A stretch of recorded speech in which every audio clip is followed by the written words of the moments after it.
अगर इस गुप्त नवरात्रे के अंतर्गत 9 लाल फूल, लेकिन वीडियो बहुत अच्छा है और 5 श्वेत पुष्प, ये दोनों लोग कहते हैं गुप्त नवरात्रे में हम देवी की आराधना करें, गुप्त नवरात्रे में हम भगवान की आराधना करें, पर शिव महापुराण की कथा करें, भगवान शंकर का चरित्र कथा है। अगर आपने देवी भागवत का स्मरण किया हो या भगवान शिव की एक पवित्र आनंदमय कथा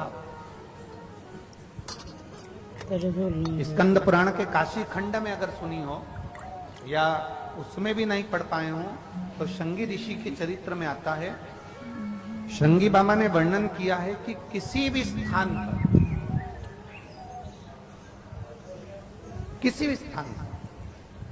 यदि हमारे घर में 2 शिवलिंग है नहीं है तो किसी अपने घर के गमले में बगीचे में 2 पार्थिव लिंग का निर्माण, 2 पार्थिव, छोटे उसमें एक शिव जी का स्मरण करें और एक में माता पार्वती जी का स्मरण। देवादिदेव महादेव के 2 स्वरूप, 2 लिंग प्रकट कर, एक पर 9 पुष्प लाल और एक पर श्वेत पुष्प 5 समर्पित करें, बाबा की आराधना करें, घी का दीप लगाएं, पूजन करें और बाद में उन शिवलिंग को, उन पुष्पों को विसर्जन करें। किसी भी नदी में, तालाब में, बावड़ी में, अगर वहां नहीं विसर्जन कर सकते हैं तो किसी वृक्ष के नीचे उनका विसर्जन कर।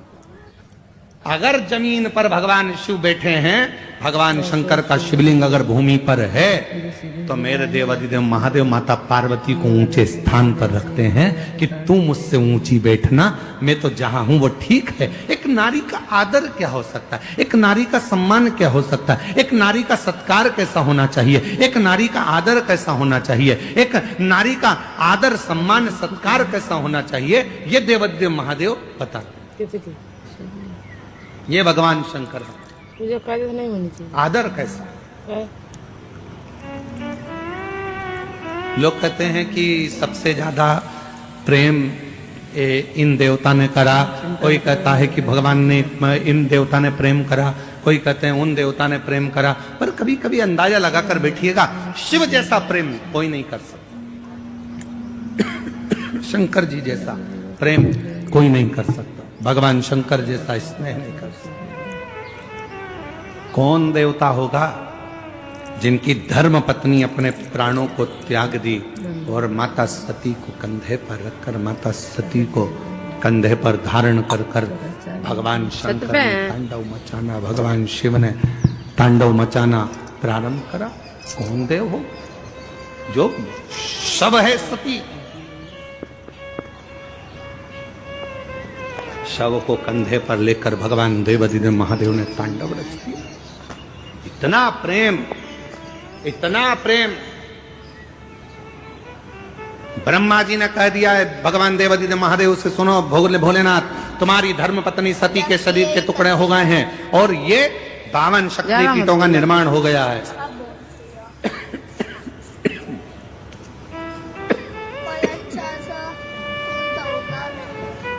माता शक्ति के, सती के शरीर के टुकड़े हो गए और ये शक्तिपीठों का निर्माण हो गया है। देवादिदेव महादेव, अब तुम्हारी धर्म पत्नी सती जा चुकी है,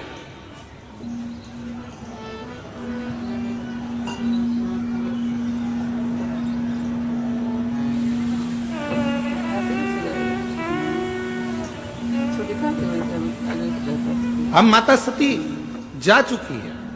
सुनो देवादिदेव महादेव, अब आप सती को भूल जाओ। शंकर भगवान ने कहा मैं अपनी धर्म पत्नी सती को भूल नहीं सकता, मैं अपनी धर्म पत्नी सती को नहीं भूल सकता और उसको तो मैं याद रखूंगा। और उसको हर पल याद रखने के लिए शायद दुनिया में कोई एक ऐसा देवादिदेव महादेव जैसा दुनिया में कोई नहीं हो सकता जिन्होंने माता सती के भस्म की राख को, भस्म को अपने शरीर पर लपेट लिया और कह दिया मैं अपनी धर्म पत्नी सती को कभी नहीं भुला पाऊंगा, और जब भी संसार के लोग मेरे करीब में आएंगे तो उनको मेरी भस्म लगी दिखेगी, दुनिया समझेगी कि सती चली गई है, पर नहीं, शिव जहाँ है और उनके तन पर यदि भस्म है, उनके तन पर यदि भस्म रमी हुई है, तो वो ज्ञात कर लें कि शिव सती दूर नहीं, शिव और शक्ति एक हैं। जहाँ शिव है वहाँ शक्ति है, और जहाँ शक्ति है वहाँ शिव है।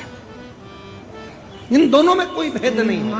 मंदिर वाले दुनिया के लोग कहते हैं 52 शक्तिपीठ है, 51 शक्तिपीठ है, इतनी शक्तिपीठ है, यहाँ शक्तिपीठ पर ये देवी विराजमान है, पर कोई नहीं कहता कि उस शक्तिपीठ पर शिव भी विराजमान है। जहां माता आद्य शक्ति माता सती का दंत गिरा, जहां माता सती का हृदय गिरा, जहां माता सती के नयन गिरे, जहां माता सती का हाथ गिरा, जहां माता सती का कोई भी अंग कर्ण गिरा, जहां माता सती का अंग भाग गिरा है, वो केवल माता सती का स्थान नहीं था, उसको संभालने के लिए स्वयं देवाधिदेव महादेव उस सती माता के लिए उस स्थान पर विराजमान हुए, इसलिए उसको शक्तिपीठ कहा जाता है।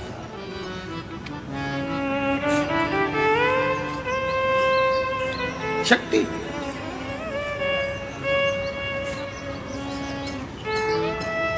और क्यों नहीं आए? जब आप हृदय से पुकारते हो मां आद्यशक्ति, मां भवानी, मां दुर्गा, केवल अकेली नहीं आती। लोग कहते हैं नवरात्रि में 9 दिन तक माता की जोत लगाओ, देवी जी की जोत जल रही है। लोग कहते हैं कि नवरात्रि में माता जी की जोत लगाओ, केवल ज्योति जल रही है। ना ना, हम माता के मंदिर में हम अपने घर के अंदर देवी की जोत क्यों जलाते हैं? उसका कारण एक होता है कि माता तो मूर्ति के रूप में विराजमान है, माता तो जवारे के रूप में विराजमान है, माता तो स्वरूप के रूप में विराजमान है, माता तो फोटो के रूप में विराजमान है। पर जोत जगाने का मतलब ये होता है कि जो ज्योति है वो शंकर का प्रतिबिंब स्वरूप है, और माँ के सामने जब ज्योत जलाई जाती है तो शिव और शक्ति उसी स्थान पर आकर विराजमान हो जाते हैं, जिसको ज्योतिर्लिंग का प्रतिबिंब स्वरूप भी कहा जाता है।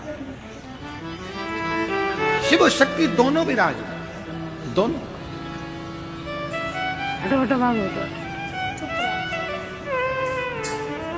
इसलिए शायद दुष्टों का संहार करने के लिए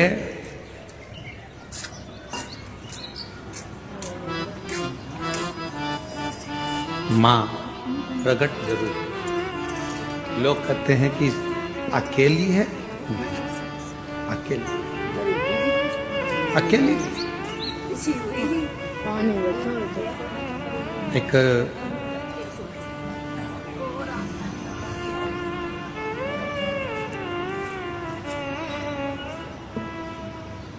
आप लोगों के स्मरण में है कि नहीं हमको नहीं मालूम, पर 2 माता ऐसी है, 2 जगत जननी ऐसी है कि दुनिया का कोई भी व्यक्ति कितना भी टोना कर दे, चाहे दुनिया का कोई भी व्यक्ति कितनी भी विद्या कर दे, चाहे दुनिया का कोई भी तांत्रिक कोई विद्या करने वाला तुम्हारे ऊपर कितनी भी विद्या कर दे, 2 देवी ऐसी है जो उस टोना को, उस विद्या को पलट देती है। और यह हम नहीं कह रहे हैं, देवी भागवत कह रही है। देवी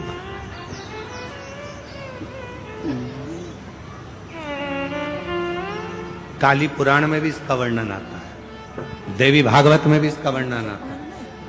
2 देवी ऐसी हैं जो कोई अपने ऊपर अगर विद्या कर रहा है और वो 2 देवी का स्मरण कर लिया जाए, उन 2 देवी का नाम लेकर मात्र शंकर के शिवलिंग के सामने जो अशोक सुंदरी वाली जगह होती है, वहां पर अगर इन 2 देवियों का नाम लेकर अगर जल चढ़ा दिया जाए तो किसी ने अगर विद्या करी भी होती है तो पलट जाती है। कोई कितना भी बड़ा तुम्हारे लिए तंत्र मंत्र कर रहा हो, वो तुरंत पलट जाता है, एक क्षण नहीं लगता, और उनका नाम लेने से ही पलट जाता है। 2 देवी, एक प्रत्यगिरा माता, एक है प्रत्यगिरी माता, और दूसरी है दंतेश्वरी माता, जिसका काली पुराण में विशेष वर्णन है।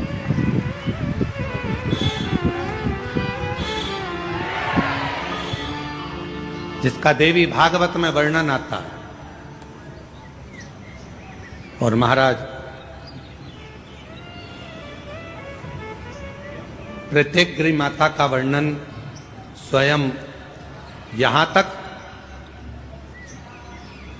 प्रत्येकगिरी माता का वर्णन यहां तक अथर्व वेद में भी प्रत्येकगिरी माता का वर्णन और दंतेश्वरी माता का स्मरण यहां तक अथर्व वेद में भी वर्णित किया गया प्रत्येकगिरी माता का। काली पुराण में तो है, देवी भागवत में भी है। हवा चलती ये जो दो देवियां हैं, एक प्रत्येकगिरी माता और दूसरी जम के बोलो दंतेश्वरी माता। ये दो माता ऐसी हैं, अगर भगवान शंकर का ये शिवलिंग है, ये जलाधारी है, माता पार्वती जी का हस्तकमल, और यहां सामने एक मोटी सी लाइन होती है अशोक सुंदरी का स्थान, इधर गणेश जी, इधर कार्तिकेय जी। जब हम दक्षिण में खड़े होकर, उत्तर में मुख कर कर यहां खड़े होकर जब हम शिवलिंग पर जल चढ़ाते हैं और अपने जल के पात्र को थोड़ा सा आगे बढ़ाकर हम इस स्थान पर, अशोक सुंदरी के स्थान पर, इस यहां खड़े होकर जल चढ़ाते समय इस स्थान पर अपने पानी के लोटे को आगे बढ़ाते हैं और जल को यहां गिराते हैं। प्रत्येकगिरी माता का नाम लेकर या मां दंतेश्वरी का नाम लेकर जब हम चढ़ाते हैं, आज दिन भर में अगर कोई ने भी हमारे ऊपर विद्या करी होती है, वो 2 मिनट के अंदर वो कटकर गिर जाती है और कोई असर नहीं पाता। और जब दिया जाए उस दिन तब तो हवा चलने लगी। एक मां दंतेश्वरी, एक प्रत्येक। कौन है ये प्रत्येकगिरी माता? तो शिव महापुराण में बड़ा सुंदर वर्णन आया कि जब हिरण्यकशिपु ने बहुत तप करा, बहुत तप,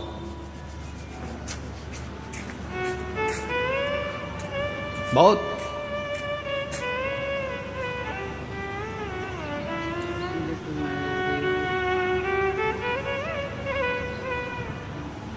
मेरा निवेदन है आस्था चैनल वालों से, कथा लाइव चल रही है, उनसे हम निवेदन करेंगे कि आपके पास में दंतेश्वरी माता का फोटो हो तो आस्था चैनल वाले अवश्य दिखाते रहें बीच बीच में जहां कथा चल रही है। और प्रत्येकगिरी माता का अगर फोटो हो तो सिंह का मुंह होगा माँ का, स्त्री का शरीर होगा माँ का, और बड़े बड़े दंत होंगे उनके, प्रत्येकगिरी माता।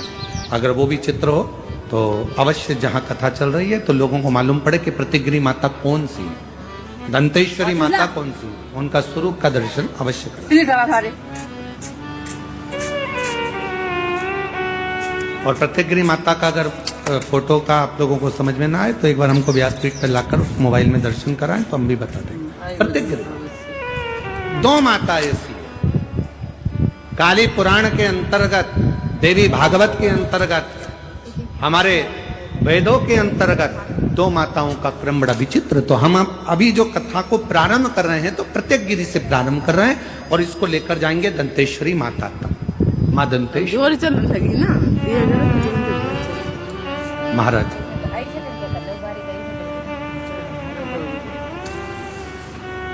हिरण्यकशिपु ने तप किया, वर मांगा भगवान से, वर प्राप्त किया, ना नीचे मरूं ना ऊपर मरूं, ना अंदर मरूं ना बाहर मरूं, ना अस्त्र से मरूं ना शस्त्र से। एक प्रत्येकगिरी माता का मोबाइल पर निकालो।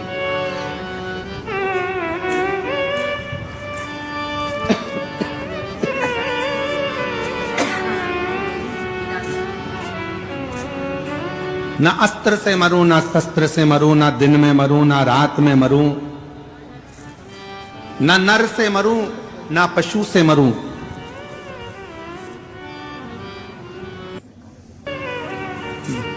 ना ही 12 महीने में मरूं, ये हिरण्यकशिपु ने वर मांगा, वर दिया तथास्तु, ठीक है। और वो वर मिल गया। हिरण्यकशिपु बड़े बहुत प्रबल हो गए। ऐसा वर प्राप्त हो गया कि अब मेरे प्राण नहीं छूटेंगे, ऐसा वर मिल गया मुझको कि अब मैं मरूंगा नहीं।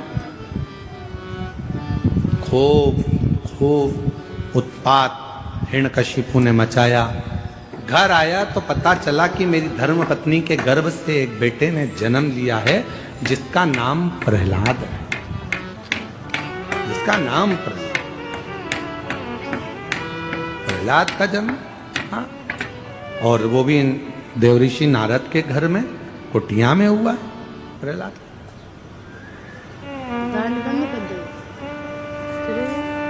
हिरण्यकशिपु प्रहलाद की भक्ति को देखते रहे, क्योंकि प्रहलाद देवऋषि नारद के घर में रहे तो उन्होंने भगवान का भजन सुना, भगवान का स्मरण सुना। और हिरण्यकशिपु की धर्मपत्नी गर्भस्थ थी, जिसको मारने के लिए स्वयं इंद्र लेकर जा रहे थे कि गर्भ में जो बच्चा होगा वो मारना जरूरी है, नहीं तो हिरण्यकशिपु जैसा क्रोधी होगा, वह भी विवाद करने वाला होगा, असुर होगा। तो नारद जी ने उसको छुड़ा लिया था, और नारद जी ने उसको इतना ज्ञान दिया था, इतना ज्ञान दिया कि गर्भस्थ बालक भगवान की अविरल भक्ति में डूबने वाला उत्पन्न हुआ। इसलिए हमारे पुराने समय की माताएं कहती हैं कि गर्भ में जब बच्चा रहे उस समय पर रामायण गीता का स्मरण करना चाहिए, गर्भवती नारी को भगवान का भजन करना चाहिए, गर्भवती नारी को भगवत स्मरण करना चाहिए, गर्भवती नारी को भगवान को जल चढ़ाना चाहिए, गर्भवती नारी को अच्छे अच्छे पुराण वेद और शास्त्र श्रवण भी करे और पढ़े भी। पर आज के जमाने में जैसे गर्भ ठेरता है डॉक्टर कह देते हैं बेड रेस्ट, पलंग पर पड़ी रहो दिन भर।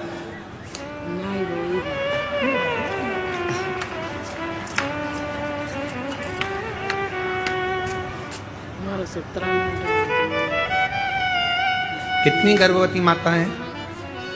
ईमानदारी से बोलना, तुम्हारे मोहल्ले में भी कई गर्भवती माताएं होंगी।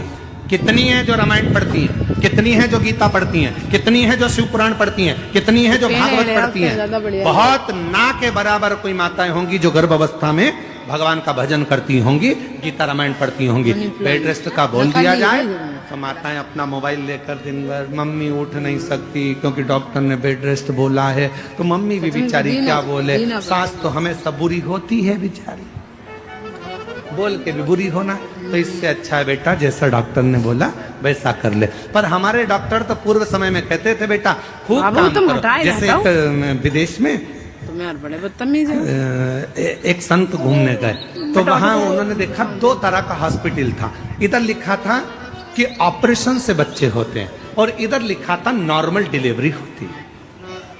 अब डॉक्टर को, संत को लगा बताओ गजब का हॉस्पिटल है, एक ही हॉस्पिटल में 2 जगह लिखा है, इधर ऑपरेशन से होते हैं, इधर लिखा है कि नॉर्मल डिलीवरी होती है। तो संत ने पूछा क्यों भैया, ये ऑपरेशन से बच्चा होता है, इसका कितना पैसा लगता है? तो उन्होंने कहा इसके लगभग 5 लाख रुपए लगते हैं। अच्छा, और जो ये नॉर्मल डिलीवरी होती है इसका, तो कहा इसके लगभग 20 लाख रुपए लगते हैं।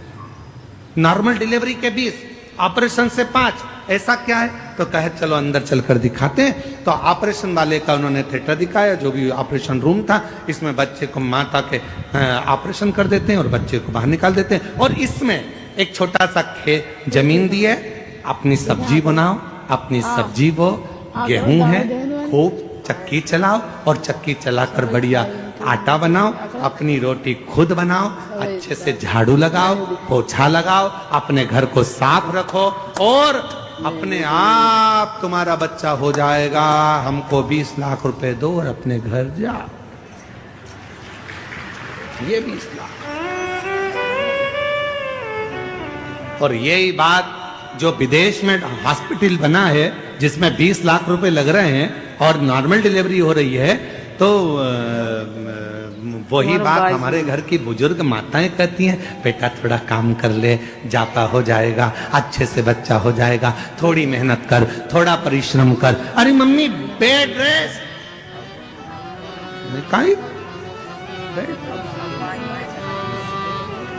तो माँ ने कहा अच्छा ठीक है बेड रेस्ट ले तो थोड़ी रामायण पढ़ ले। मम्मी